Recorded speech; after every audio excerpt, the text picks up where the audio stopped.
ملكة طبعا. ملكة طبعا. الحمد لله كل مميزات. مش مذاكرة قوي الفترة دي.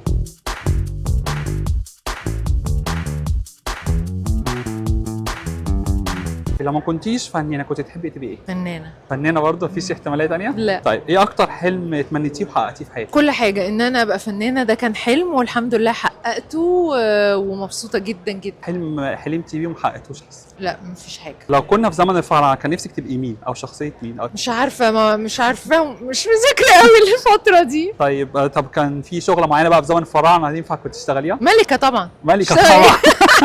اشتغل ايه؟ طيب ملكة. لو معاكي طيارة خاصة هتروحي بيها فين؟ كل حتة. طيارة خاصة يعني زي العربية اروح بيها كل حتة. وتاخدي مين معاكي؟ أمينة ونهلة أختي وكده كل أصحابي اللي عايزين يجوا طبعا. أكتر أكلة بتحبيها كل الأكل باكل كل الأكل الحمد وما لله. بتحبيهاش؟ لا مفيش حاجة معينة ما بحبهاش بصراحة الحمد لله باكل كل حاجة. إيراد حظ ولا فدان شطارة؟ إيراد حظ وفدان شطارة. الاتنين. لو نهاية العالم اليوم ايه آخر حاجة تعمليها؟ مش عارفة.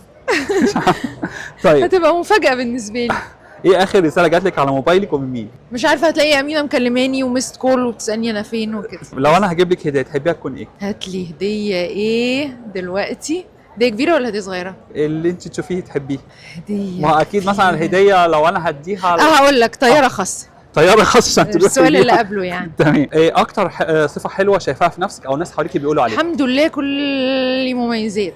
تمام. الحمد لله. عمرك فقدتي شغفك في التمثيل؟ لا الحمد لله ويا رب يعني يفضل دايما عندي الشغف. اصلا مشهد اديتيه كفنانة؟ لا مش بفتكر مشاهد.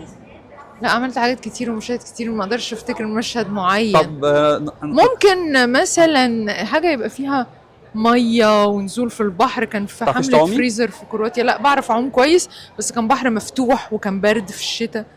فكان دي حاجه بالنسبه لي صعبه البرد. النصيحة تديها لبنتك؟ تاخد بالها من نفسها وربنا يحميها ويحفظها.